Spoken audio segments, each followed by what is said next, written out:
How did you get that horse? Well, I had to, basically, what I did is I went to a ranch and I basically wrangled with the owner and I basically had to throw him off a cliff.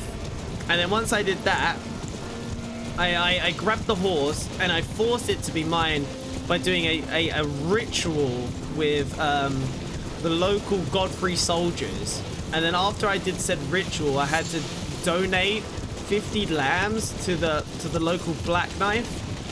And then they ended up giving those to the merchants, which gave me a note, which basically led me to the next catacomb in my journey, which then led to me fighting this massive troll thing. Then after I fought this massive troll thing, we took his blood and we offered it up once again to the Dragon Lords themselves. And then after we offered them up to the Dragon Lords themselves, a magical donkey spawned in front of me. And it wasn't good enough because I wanted a horse. So we basically went and sold that on the black market with one of the traveling merchants. And he offered me the horse if I gave him the donkey. But I also had to go ahead to the local Erdtree and basically pick up 50,000 Erdtree flowers. And I was like, this is such a chore. But once I got done with it, it was alright because he gave me Torrent. It's a true story.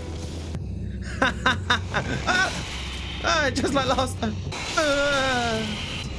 Who was that? Oh, that was my long lost relative related to my mum's other side, right? And they used to go to the pub with a lady named Mary, basically. And Mary, oh God, do I tell you something? She was a right slag.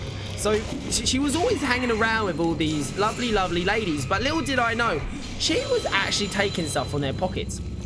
And she was doing it by swooning them back behind the bar. And I always thought that this was just a really weird coincidence and thing to do, because you could just be nice. But no, Mary was not having it. And basically, Mary ended up in the mirrors that you see today. She ended up being cursed by a man named George. George used to work up at the local Wizarding Tower, basically. And I never really thought much of him, but then he ended up taking my left leg and using it to summon Mary's. Yes. And that is why they call me Legless Twig. But I ended up getting my leg back, and that's a funny story, that.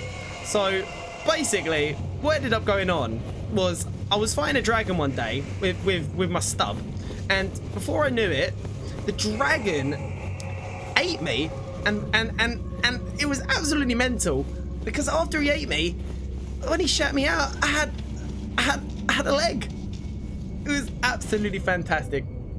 Must have got it from somewhere inside him, but I don't make the rules of the world, so I just took my blessings and I was out.